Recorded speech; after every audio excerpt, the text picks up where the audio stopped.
You placed your bed. You slept in it. You died. And you respawned at world spawn, thousands of blocks from home, with nothing. That is not a bug. That is a mechanic Minecraft never warned you about. This happens to players every single day.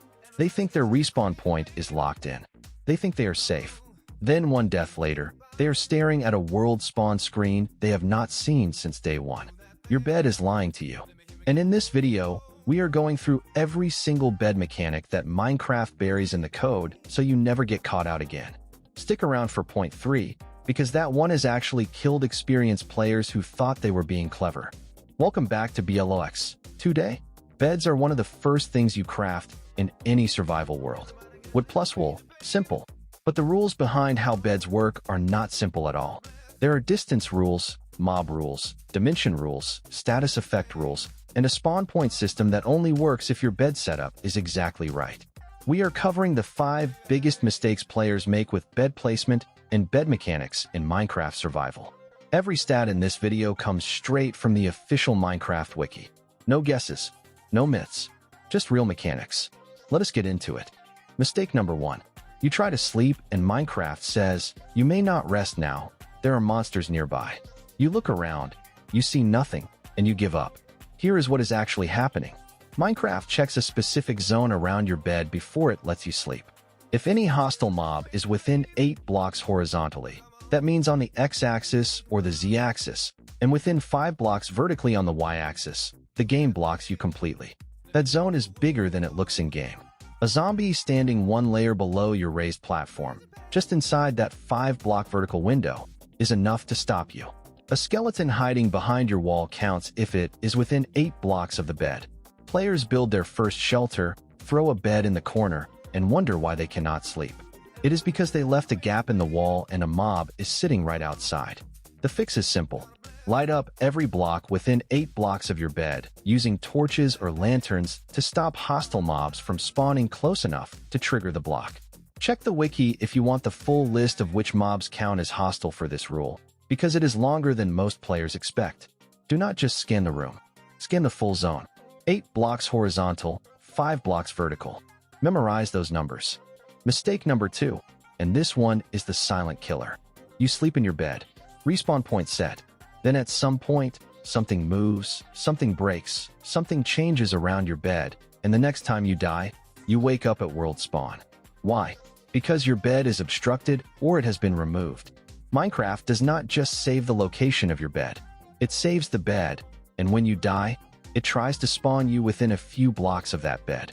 If those nearby blocks are blocked, or if the bed is gone, the game falls back to your original world spawn location. So if a creeper blew up your base and took your bed with it, your respawn point just vanished. If you placed your bed right up against a wall on both sides and another block above it, and Minecraft cannot find a safe spawn location near enough, it sends you back to world spawn. The fix is to always give your bed breathing room. Make sure there are open, walkable blocks nearby for you to respawn onto. And if you ever move your bed during a rebuild, sleep in it again immediately. Right away. Do not assume the old placement still counts. It does not. One sleep confirms the new point. Not placing it. Sleeping in it. Okay, here is the one I promised you. Mistake number 3. Trying to sleep in the Nether or the End. Some players, especially speedrunners or players chasing the Ender Dragon, bring beds to the End intentionally to use as weapons. Here is the actual mechanic. If you try to sleep in a bed in the Nether or the End, the bed explodes. Not a small pop. An explosion with a power level of 5. For reference, TNT has a power of 4.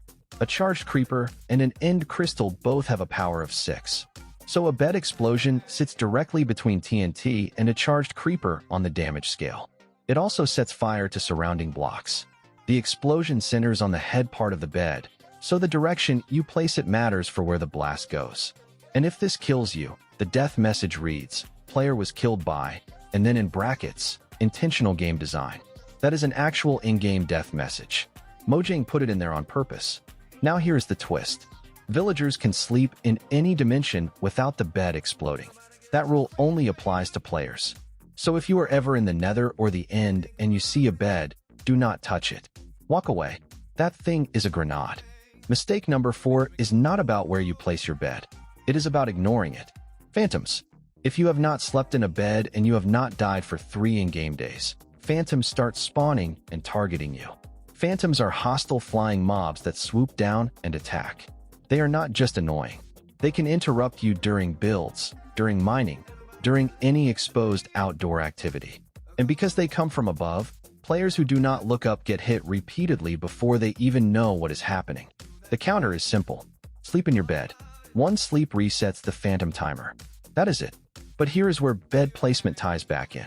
If your bed is poorly placed, if it is blocked, if a mob is nearby, if you are trying to sleep at the wrong time, you might fail to actually complete the sleep cycle, and the phantom timer keeps running.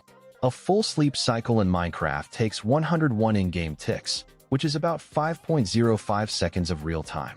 If you are kicked out of the bed before that cycle completes, Minecraft may not count it. So do not just hop in and hop out. Wait for the screen to fully transition to morning. That is how you know the timer reset. Ignore this mechanic and phantoms will make your survival nights miserable. Mistake number 5 is actually a trick most beginners never use, and it is incredibly useful. You do not have to wait for night to sleep. During a thunderstorm, you can sleep in a bed anytime, even in full daylight.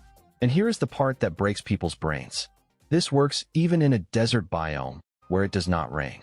The thunderstorm still lets you sleep even though there is no rain falling on you. That means if you are in a desert survival world and a thunderstorm hits, you can skip the storm and reset your phantom timer without waiting for night at all. Now for the timing mechanic. Once every single player in the world is in a bed, the game waits 100 ticks, which is 5 seconds, and then jumps to sunrise. That matches the 101 in-game tick sleep duration that each individual player experiences. If you are playing on a multiplayer server, every player needs to sleep, not just you. One person awake blocks the skip for everyone. That is a mechanics detail that causes a lot of frustration on servers. Also, you cannot sleep if you are on fire, if you are poisoned, or if you are starving. Those 3 status effects lock you out of the bed entirely. Fix the status first, then sleep. And remember, the message that pops up when something blocks your sleep, whether it is monsters, wrong time, or status effects, is a feature unique to beds. No other block in Minecraft gives you that kind of feedback message. Use it.